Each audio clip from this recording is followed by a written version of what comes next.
देखिए यहाँ पे क्या कहा गया है कि an organic compound A with molecular formula C8H16O2। तो मान लीजिए हमारा ऑर्गेनिक कंपाउंड कोई ए है जिसका मॉलिक्यूलर फार्मूला C8H16 ठीक है। कह रहे हैं कि was hydrolysed with dilute sulphuric acid, इसकी हाइड्रोलिसिस की गई है डाइल्यूट सल्फ्यूरिक एसिड के साथ में। ये लीजिए, तो यहाँ पे डाइल्यूट H2SO4 है ना, acid to give a carboxylic acid B. यहाँ पे बी मिला हुआ है जो कह रहे हैं कि कार्बोक्सिलिक एसिड है, carboxylic acid B plus and N alcohol C, C यानी कि एक एल्कोहल है ना। Oxidation of C with chromic acid, C का जब ऑक्सीडेशन करते हैं क्रोमिक एसिड के साथ में प्रोड्यूस्ड बी, यानी कि एल्कोहल का ऑक्सीडेशन आप कर रहे हो क्रोमिक एसिड के साथ में तो आपको बी मिल रहा है, ठीक है। सी ऑन डिहाइड्रेशन गिव्स ब्यूट 1इन, सी का डिहाइड्रेशन अगर हम करते हैं, डिहाइड्रेशन इसका किया जाए तो आपको क्या मिल रहा है, आपको मिल रहा है ब्यूट 1इन।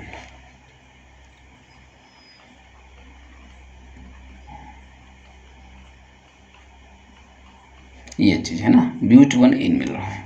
Right the equations for the reactions involved, है ना। तो देखिए सबसे पहले तो हम यहाँ पे देख लेंगे कि हाइड्रोलिसिस की जा रही किसी सब्सटेंस की और हमें क्या मिल रहा है, कार्बोक्सिलिक एसिड और एल्कोहल मिल रहा है। तो नॉर्मली अगर आप देखिए तो ईस्टर होता है जिसकी हाइड्रोलिसिस करने पे हमें कार्बोक्सिलिक एसिड और एल्कोहल्स मिलते हैं, है ना। तो यानी कि ये हमारा जो कंपाउंड ये एक ईस्टर हो सकता है, हम ये कह सकते हैं कि ये क्या है, एक ईस्टर है। तो अगर हम ईस्टर बनाना चाहते हैं 8 कार्बन का ईस्टर, तो क्या होगा इस तरीके से 6, 7 और 8, ठीक है। अब क्वेश्चन ये है कि ईस्टर ग्रुप हम कहाँ पे लगाएं, है ना, कहाँ पे लगाएं, उसकी पोजीशन हमको अभी पता नहीं चल पाई, अभी खाली ये पता चल रहा है कि हमारा जो कंपाउंड ए है वो एक ईस्टर है, ठीक है। तो आगे देखिए यहाँ पे जो एल्कोहल बना है उसका जब डिहाइड्रेशन किया गया तो एल्कीन बना है ना। यानी कि जो एल्कोहल है वो 4 कार्बन का रहा होगा, जो एल्कीन बना है उसमें नंबर ऑफ कार्बन 4 है, यानी कि एल्कोहल भी हमारा 4 कार्बन का रहा होगा, 4 कार्बन का रहा होगा, है ना। तो आप देखिए यानी कि जो हमारा ईस्टर था वो कुछ इस तरीके से ब्रेक हुआ होगा, है ना। हमारा ईस्टर जो है वो कुछ इस तरीके से ब्रेक हुआ होगा, है ना। तो यानी कि इधर वाला पोर्शन ये एल्कोहल में कन्वर्ट हो गया होगा और इधर वाला पोर्शन कार्बोक्सिलिक एसिड में कन्वर्ट हो गया होगा।